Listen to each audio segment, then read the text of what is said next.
Please be seated.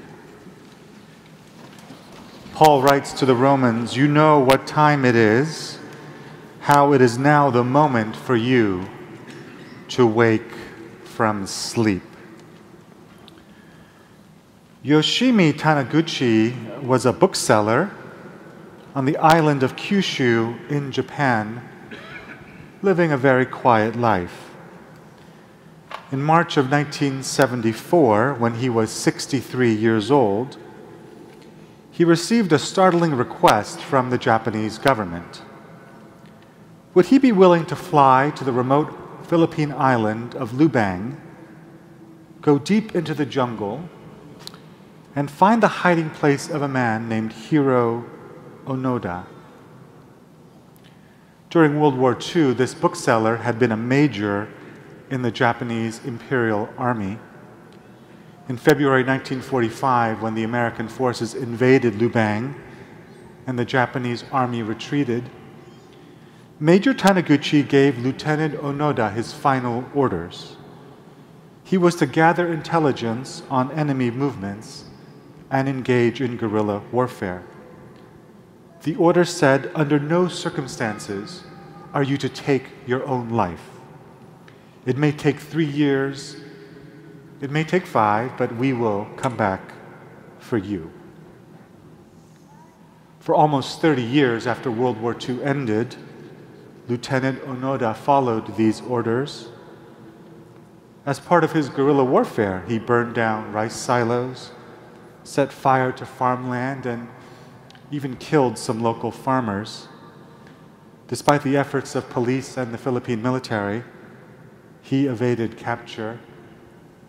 Despite the many leaflets that were dropped that announced that Japan had surrendered, Lieutenant Onoda refused to wake up to the reality that the war was actually over.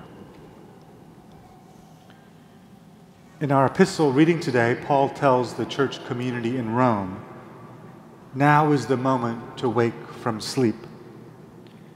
And in using this metaphor of sleep, Paul is drawing upon a long tradition found in the Bible that sees sleep not only as mental and physical inactivity, but also as a symbol of moral laxity, of riotous living.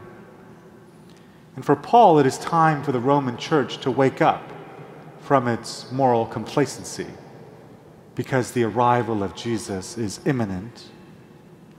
And as we celebrate the first Sunday at Advent today, Paul's reminder also applies to us.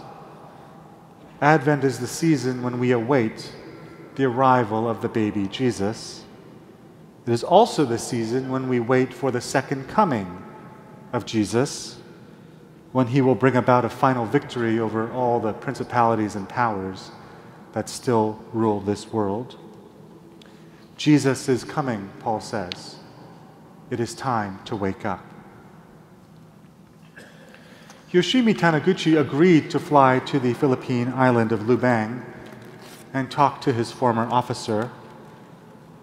When they met, Lieutenant Onoda was wearing a tattered uniform, and he was holding a regulation infantry rifle that, remarkably, still worked. He stood at attention while his former commanding officer ordered him to terminate all hostilities. It was at this moment that the lieutenant finally woke up to the reality that the war was over.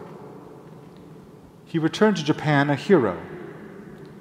He was the embodiment of all the virtues of Imperial Japan: absolute obedience to the emperor, an iron will, duty, loyalty, all these virtues which were being lost in the post-war period.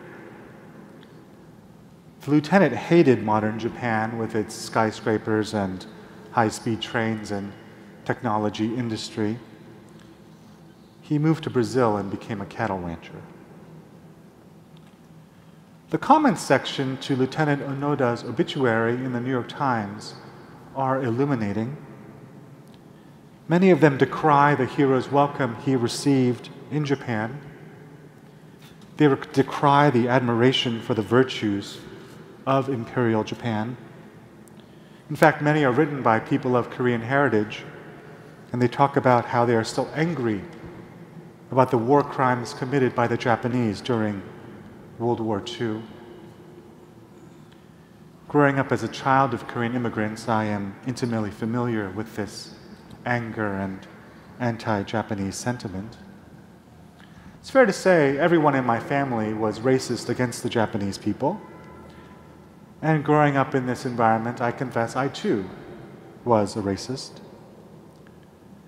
And so when my younger brother told our family that he was moving to Japan to marry a Japanese woman, my whole family was shocked.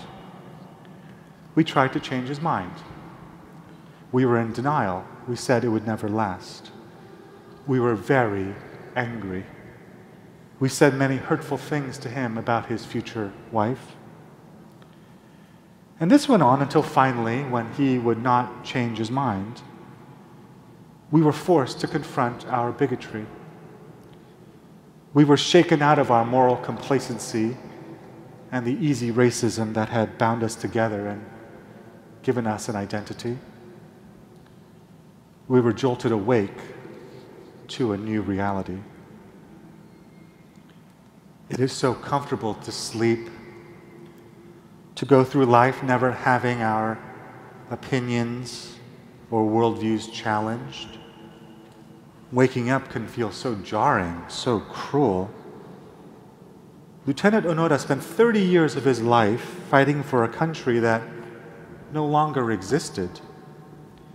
When he finally accepted the war was over, he came back to a country that was no longer his home. How much easier it would have been for him to have stayed asleep in his dream world where World War II never ended and Japan never surrendered. When Paul tells us that now it is the moment for you to wake from sleep, do not be fooled. This is not an easy or pleasant thing.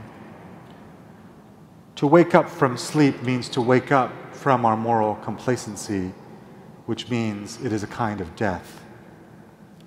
The death of old habits.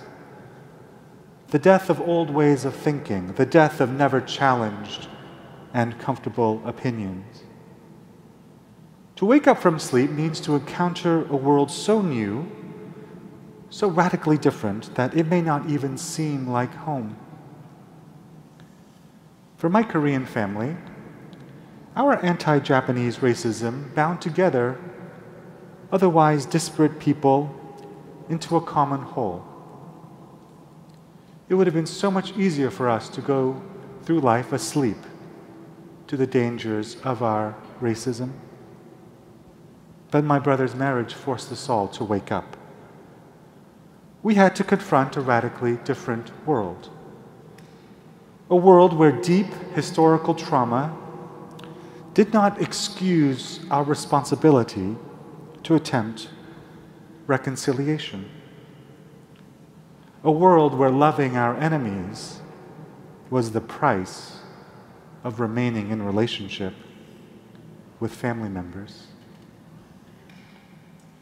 It is so comfortable to sleep, but Jesus is coming.